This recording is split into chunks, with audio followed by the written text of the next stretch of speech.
Ang nangyayari kasi kung bakit sobrang kurakot ngayon sa Department of Public Works and Highways, mga kabatas natin, hindi nakikipag-coordinate ang Department of Public Works and Highways doon sa local government units. Okay? Yan din ang dahilan kung bakit nagkaso si Mayor Magalong sa DPWH noon. Kasi nga, dapat ang local government units ang may alam.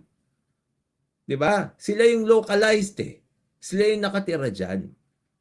Sila ang may alam kung ano yung pangangailangan ng kanilang sinasakupan. Sila ang nakakatutok dyan 24 oras. Pero nakita nyo dito mga kabatas natin, initsipwera yung local government unit, nagbukas sila, and it is very obvious, according doon sa sagot ni Attorney Claire Castro, na walang partisipasyon ng local government unit. We are repeating the same mistakes again. The same mistakes kung saan tayo ay nadali ng bilyon-bilyon kung hindi trilyon na flood control projects.